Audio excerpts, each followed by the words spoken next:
power plants in the country that affect power outages.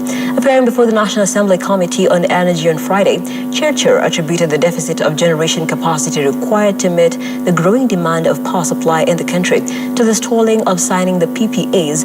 The CS was appearing before the Energy Committee to respond to questions on what could have led to the national power outage on Friday last week and whether Kenya is sliding into a load-shedding nation. Mevin Getembe now reports. Energy Cabinet Secretary appeared before the National Assembly Committee to answer questions on the cause of the national power outage last week. Chirchir said the country's demand is full met as he asked for more time to ascertain who should take responsibility for an outage that led to losses across the country.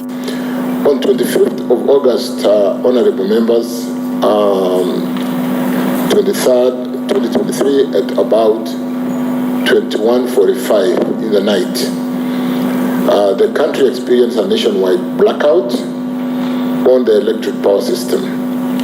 The system demand at that particular time was running at, was demanding 1,855.8 megawatts. No, what is to be held accountable. With the people needs compensation. How do we start now pushing somebody to say it is so and so if they don't know?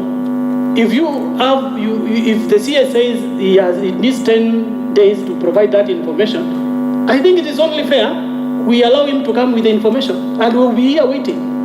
We will be here waiting, Bwana CS, because we do not want to generate invoices for people we don't know.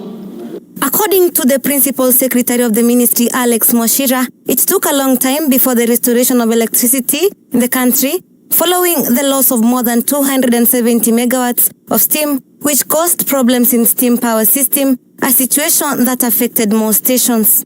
On the issue of the length of time it took to recover, the main issue here is that in the recovery process, once the entire grid has collapsed, the best way is to find a system that is up and then use it to recover the rest of the system. In the past, we have always used the Uganda line. That is when the rest of the Kenyan system has collapsed. Then we use the UETCL link, the UEB, which comes to Lesos, and then we recover the rest of the system.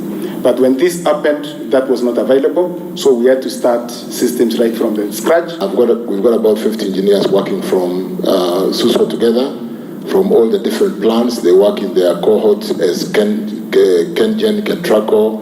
They work together to harmonize the data to identify what triggered first.